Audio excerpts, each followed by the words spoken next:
कहते कबीर कबीर कबीरा, कहते कबीर कबीर। कबीर साहब आज साधु की पहचान बता रहे हैं कि साधु कैसा होता है। अक्सर लोगों के प्रश्न आते हैं मेरे पास कि सच्चे साधु को कैसे खोजें, कैसे पहचानें सच्चे साधु को। आजकल तो सच्चे साधु मिलते ही नहीं हैं।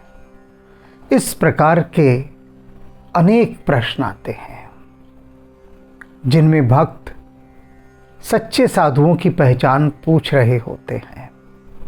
आज कबीर साहब सच्चे साधु की पहचान बता रहे हैं कि साधु होता कैसा है। और आप बहुत खुश हो रहे होंगे जब मैं कबीर साहब की इस बात की व्याख्या कर रहा होऊंगा कि अरे वाह, देखा सच्चे साधु के विषय में कबीर साहब ने कितना बड़ा निर्देश दिया है। उसे ऐसा ही होना चाहिए। और आप की वह खुशी ज़्यादा देर नहीं टिकेगी, क्योंकि व्याख्या में कुछ ऐसा मोड़ आएगा कि आप उदास हो जाएंगे एकदम से। तो खैर, उदासी तो बाद में आएगी ना।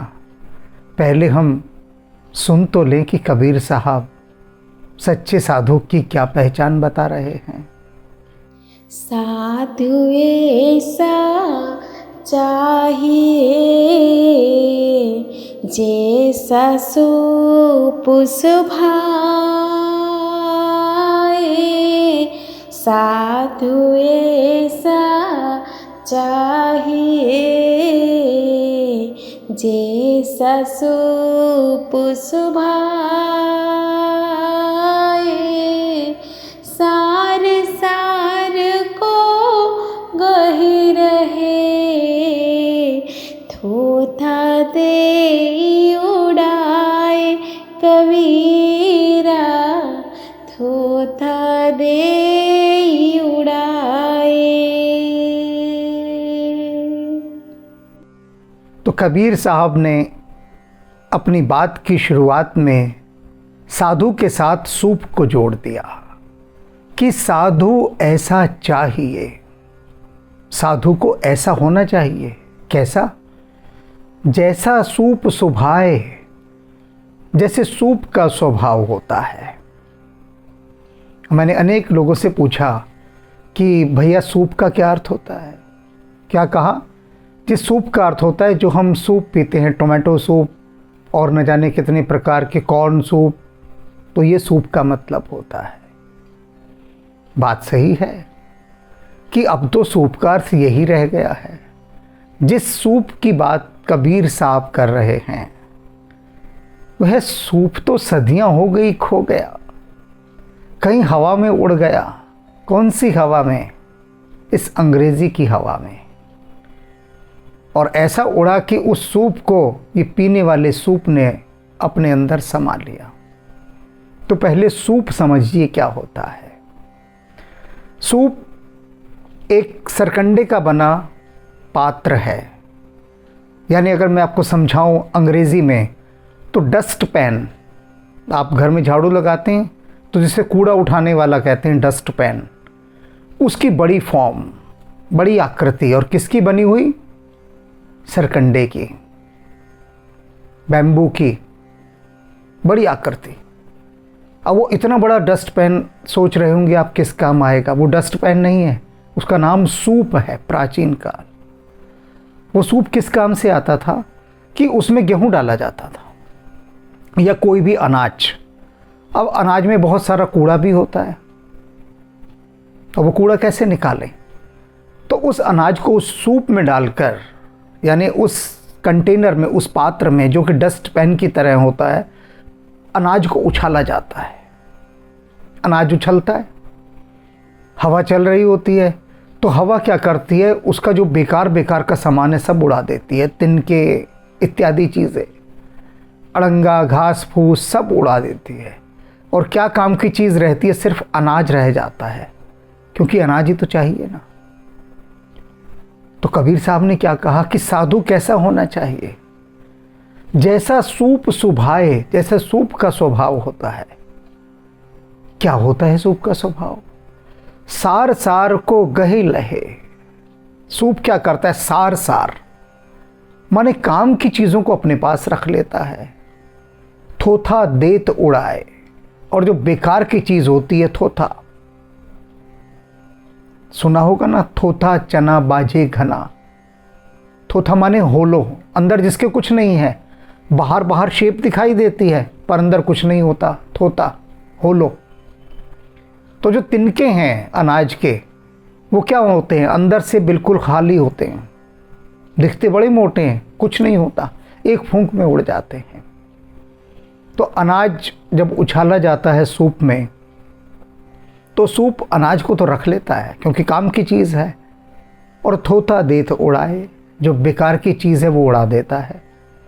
तो अब कबीर साहब ने क्या कहा कि साधु ऐसा चाहिए जैसा सूप सुभाए, सार सार को गहे लहे, थोथा देत उड़ाए। अर्थात साधु ऐसा चाहिए जो अशुद्ध चीज़ों को, अनावश्यक चीज़ों को, दूषित चीज़ों को अपने भीतर ना रखे। अर्थात बुराइयां, अवगुण, दोष, पाप, इन सब को बाहर फेंक दे सूप के स्वभाव की तरह, और भीतर क्या रखे?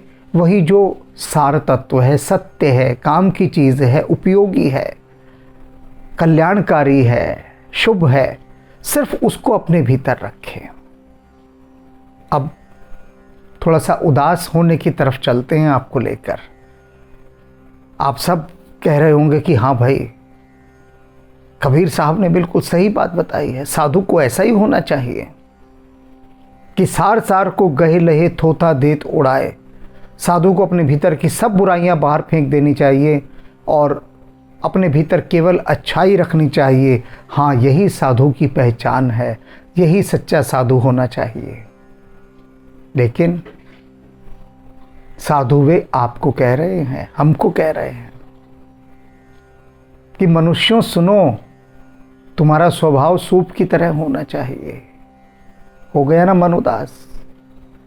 जब तक ये बात हम साधु के संदर्भ में समझ रहे थे, तब तक तो बड़े खुश थे कि हाँ, सच्चा साधु ऐसा होना चाहिए।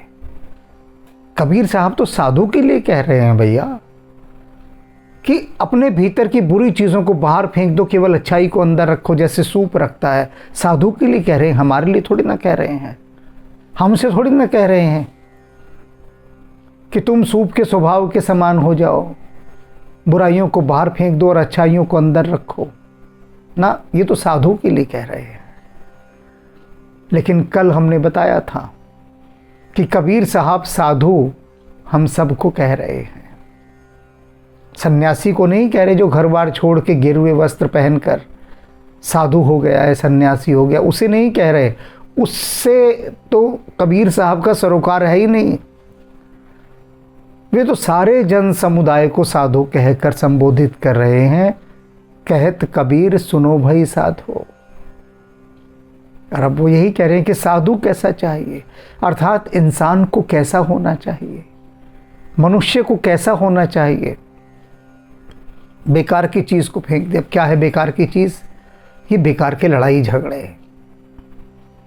मनुष्य की जो सबसे ज़्यादा ऊर्जा खपती है ना, वो व्यर्थ के लड़ाई झगड़ों और बहसा बहसी में। देखिए अपने चारों तरफ बहस ही बहस चल रही है, बहस ही बहस। और हम सब भी उस बहस का हिस्सा हो गए हैं, हम भी बहस होकर ही रह गए हैं। छोटी छोटी सी बात होती है, छोटी छोटी सी, उसे तिल का ताड़ बना लेते हैं, राई का पर्वत बना लेते हैं। ऐसी नॉन स्टॉप बहस करते हैं,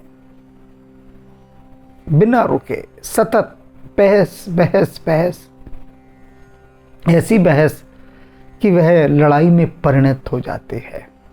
तो हुआ क्या कि भीतर जैसे ही हमने अनावश्यक को निमंत्रण देना शुरू किया, वैसे ही भीतर सब कुछ दूषित होता चला गया, सब कुछ दूषित होता। हमने क्या किया? हमने अनाज को तो बाहर फेंक दिया और संभाल कर क्या रख लिया? थोथा। सूप क्या कर रहा है? थोथा दे तो उड़ाए। और हम क्या रख रहे हैं? थोथा संभाल कर रख रहे हैं। जीवन की सारी ऊर्जा लगभग व्यर्थ के कामों में नष्ट हो रही है, खर्च हो रही है। और फिर लोग कहते हैं कि हमारे जीवन में भक्ति का उदय नहीं हो रहा, शांति का उदय नहीं हो रहा, अध्यात्म नहीं आ रहा, प्रभु से लौ नहीं लग रही। अरे भैया, ऊर्जा की सारी लौ तो लड़ाई झगड़ों में लगी हुई है। इसकी निंदा कर, उसे नीचा गिरा, उसे ये कर, उसे वो कर। अपने पर तो ऊर्जा केंद्रित है नहीं ना। तब ये जो कबीर साहब इतना सब समझा रहे हैं, बहुत सुंदर, सार्थक, उपयोगी उदाहरणों के माध्यम से उसे समझना होगा। अपने भीतर अपने विवेक का सूप बनाना होगा और उस सूप में सब कुछ डाल दीजिए और फिर उछालिए, उसे उछालिए, भक्ति की तेज हवा चलाइए और फिर देखिए सारी बुराइयां कैसे उड़ उड़ के बाहर जाती हैं। कोशिश तो करनी होगी ना, प्रयास तो करना होगा। बस वही एक प्रयास, उस प्रयास के लिए फुर्सत नहीं है। सबसे बड़ी बात है फुर्सत। कौन सी फुर्सत? ठहर कर देखने की फुर्सत, ठहर कर देखने की। जब भीतर एक ठहराव आता है, आप चीजों को ध्यान से देखना शुरू करते हैं, ध्यान से, कि ये मेरे आसपास जो घट रहा है उसके बीच में, घटने के बीच में मेरा रोल क्या है, मेरी भूमिका क्या है, मैं क्या कर रहा हूं।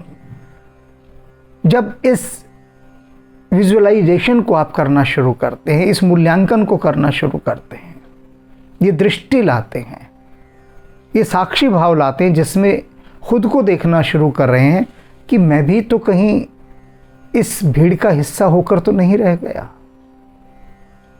तब आपको बात समझ में आने शुरू होती है, तब, उससे पहले नहीं। बहुत मुश्किल है उससे पहले बात आना।